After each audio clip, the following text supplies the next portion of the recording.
Hi everyone, कैसे हैं आप लोग? शुरू की 3 वीडियोस में आपका पहला, दूसरा, तीसरा महीना खत्म। तो अब हम आ गए हैं चौथे महीने में।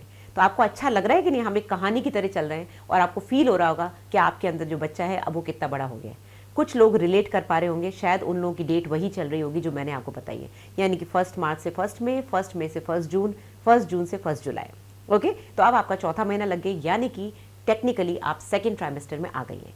अगर आपको पता हो कि पूरी प्रेगनेंसी के 9 महीने को हमने 3-3-3 करके 3 पार्ट्स में डिवाइड किया। शुरू के 3 महीने पहली तिमाही यानी कि फर्स्ट ट्राइमेस्टर, बीच के 3 महीने चौथा, पांचवा, छठा इस सेकेंड ट्राइमेस्टर यानी कि दूसरी तिमाही, और लास्ट में जब आपका सडनली वेट गेन होता है, बच्चा खूब बड़ा हो जाता है, पेट बड़ा बड़ा दिखने लगता है, वो होता है 7वां, 8वां, 9वां महीना यानी कि तीसरी तिमाही यानी कि थर्ड ट्राइमेस्टर। तो अब आप आ गई हैं 12वें हफ्ते को क्रॉस करके।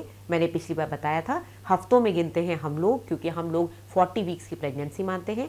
टेक्निकली हम डॉक्टर्स एक महीने को 4 हफ्ता मानते हैं, हालांकि हर महीने 4 हफ्ते से ज़्यादा दिन होते हैं। 4 हफ्ते यानी कि 28 डेज, लेकिन कोई महीना 30 दिन का, कोई 31 दिन का होता है। इससे थोड़ा बहुत डिस्पैरिटी आती है, चेंजेस आते हैं सोनोग्राफी और आपकी जो हम कैलकुलेट करते हैं डेट, उसके हिसाब से। ठीक है, तो चौथे महीने में आने के बाद क्या क्या चेंजेस होंगे? पहली बात तो हल्का सा पेट दिखने लगेगा। जो बहुत पतली लेडीज़ हैं उनको तो अभी भी नहीं दिखेगा, क्योंकि यूट्रस आपका जो बच्चादानी है जस्ट अभी वो हड्डी से बाहर निकला है, यानी कि आपकी जो पेल्विक बोन है, जो हड्डी है, उसके अंदर तक ये यूट्रस रहता है 12वें हफ्ते तक। 12वां हफ्ता खत्म होते ही ये पेट के अंदर आ जाता है, यानी कि इतना बड़ा हो जाता है कि वे हड्डी से बाहर आके पेट में आ गया। तो पहली बात, अच्छी बात क्या होती है कि आपका जो यूरिन पे प्रेशर पड़ रहा था और जो रेक्टम पे प्रेशर पड़ रहा था, यानी कि बार बार पॉटी लगना, बार बार आपको पेशाब लगना, वो चीज़ खत्म हो जाती है। साथ ही दूसरी अच्छी चीज़ ये होती है कि आपके जो हार्मोन्स हैं, जो बहुत ज़्यादा आपको वॉमिटिंग जैसा लग रहा था, वो कम हो जाते हैं।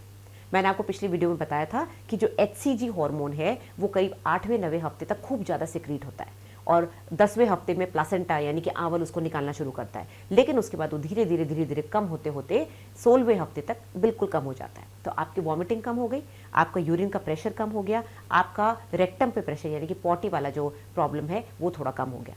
लेकिन आपको कॉन्स्टिपेशन बढ़ सकता है, कारण आपके अंदर प्रोजेस्टेरोन हार्मोन बढ़ रहा है। जैसे जैसे प्रेगनेंसी बढ़ेगी प्रोजेस्टेरोन हार्मोन बढ़ेगा, और प्रोजेस्टेरोन क्या करता है, आपकी सांस में जो सांस लेने की जो क्षमता है उसको बढ़ाता है। तो आप जल्दी जल्दी सांस लेती हैं, छोटे छोटे ब्रेथ लेती है। जैसे एक नॉर्मल इंसान ऐसे ब्रेथ लेगा, प्रेग्नेंट लेडी ऐसे ऐसे ब्रेथ लेती है, and that is because of progesterone.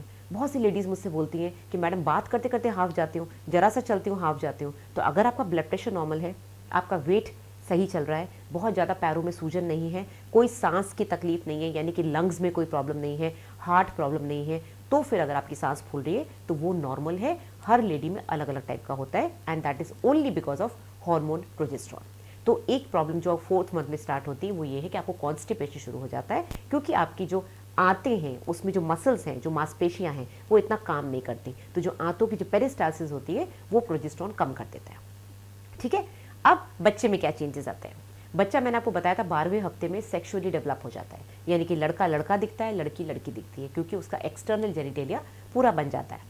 16वें हफ्ते में ये चीज़ें और ज़्यादा प्रोमिनेंट हो जाती है। तो अगर कोई डॉक्टर देख रहा है, ऑफकोर्स हमको बताना अलाउड नहीं है और आपको पूछना अलाउड नहीं है, बिल्कुल इलीगल है, बट अगर हम देख रहे हैं मशीन में तो वो सारी चीज़ें और क्लैरिटी से दिखती हैं। आंखें जो हमको 12वें हफ्ते में दिख रही थी, अब आई लैशेस भी दिखनी शुरू हो जाती हैं, हाथ और पैर और थोड़े बड़े हो जाते हैं। बच्चे की जो पूरी लेंथ है वो करीब करीब 2-2.5 इंच 4 इंच तक पहुंच जाती है, डिपेंडिंग अपॉन कि 16 हफ्ते पे देखा, कि 13वें हफ्ते पे देखा, कि 14वें हफ्ते पे देखा, क्योंकि 4 महीने के अंदर जो चौथा महीना है, एक महीने में 4 हफ्ते होते हैं। तो एक रेंज बताए तो करीब 2.5 इंच से लेकर 4 इंच तक का बच्चा बन जाता है।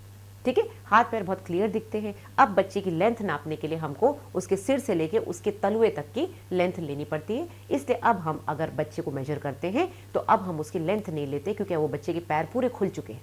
12वें 13वें हफ्ते तक उसके पैर पूरे खुलते नहीं है, छोटे से छोटे छोटे पैर होते हैं, लिम्ब बर्ड्स होती हैं, तो हम उसको ईजिली मेजर कर पाते हैं। अब अगर आप बच्चे की लेंथ नापेंगे तो डॉक्टर के लिए बहुत मुश्किल है। तो इस समय हम उसका सिर नापते हैं, हम उसका पेट नापते हैं, और उसके पैर की जो मोटी वाली हड्डी है, जो थाई की हड्डी होती है, जिसको हम फीमर बोलते हैं, उसको नाप के हम आपको बताते हैं कि आपका जेस्टेशनल एज, आपका बच्चा आपकी एज के अकॉर्डिंग, आपकी डेट के अकॉर्डिंग चल रहा है कि नहीं।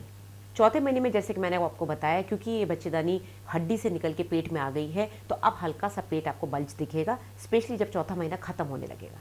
और वो भी पतली लेडीज़ में जब वो लेटती हैं तब ज़्यादा दिखता है, खड़े होने के बाद तो वो इतनी पतली है कि दिखता ही नहीं है। जो थोड़ी फैटी लेडीज़ हैं उनका हो सकता है फैट भी साथ साथ में डेवलप हो, बट एज सच जो बच्चेदानी का साइज़ है वो इतना फुलाव नहीं होता। अभी जस्ट वो हड्डी से बाहर आया है, तो जब आप लेटेंगी तो डॉक्टर आपके पेट पे हाथ रख के फील करेंगे कि हाँ अब उनको यूट्रस फील हो रहा है। अब तीसरे महीने के बाद जितनी भी सोनोग्राफी से सब पेट से होती हैं, शरीर से कोई सोनोग्राफी नहीं होती। जो विजाइनल सोनोग्राफी जिसको हम TVS बोलते हैं, ट्रांस विजाइनल सोनोग्राफी, वो शुरू के 8वें-9वें हफ्ते तक होती है, उसके बाद वो पेट से करी जा सकती है। चौथे महीने से हम आपको एडवाइस करते हैं एक्सरसाइज इसलिए क्योंकि अब टाइम आ गया है, पहली बात तो वो खतरे वाला टाइम खत्म हो गया, तीसरा महीना खत्म हो गया, चौथे महीने में आ गया बच्चा, यूट्रस पेट के अंदर आ गया, तो हल्की फुल्की breathing exercises, mild yoga, squatting positions, ये सारी चीज़ें हम आपको एडवाइस करते हैं। इस पे मेरा एक पहले वीडियो आ चुका है कि कौन कौन सी एक्सरसाइजेस योगा वाली आपको अलाउड है। ब्रिस्क वॉकिंग, नॉर्मल वॉकिंग आप कर सकते हैं, बाहर की कंट्रीज़ में स्विमिंग भी करते हैं लोग आराम से 9 मंथ्स तक, तो ये सब कुछ आपको अलाउड है। सिर्फ जो अलाउड नहीं है वो है जंपिंग या फिर हाई हील पहनना, या फिर जो वर्किंग लेडीज़ हैं बहुत देर तक पैर लटका के बैठेंगी तो उनके पैरों में स्वेलिंग आएगी, क्योंकि अब बच्चेदानी बड़ी हो गई है, अब आपकी जो अंदर ब्लड वेसल्स हैं, जो मांसपेशियां हैं, जो अंदर नाड़ें हैं खून की, वो दब रही हैं, तो दबने की वजह से जब आप बहुत देर तक बैठेंगी तो पैरों में स्वेलिंग आएगी। स्पेशली जो लोग मोटे हैं, उनके अंदर दबाव ज़्यादा होता है। तो अगर आपको वीडियो पसंद आया तो लाइक करिए, शेयर करिए और सब्सक्राइब करिए चैनल को नहीं कराया तो। मैं बहुत जल्दी हाजिर होंगी 5वां महीना लेकर, और मेरे से प्राइवेट कंसल्टेशन करने के लिए इस नंबर पे 9358545556 पर व्हाट्सएप करिए या SMS करिए, कॉल मत करिए। आप लिखिए कि आपको मेरे से कंसल्ट करना है, आपको जवाब मिलेगा कैसे।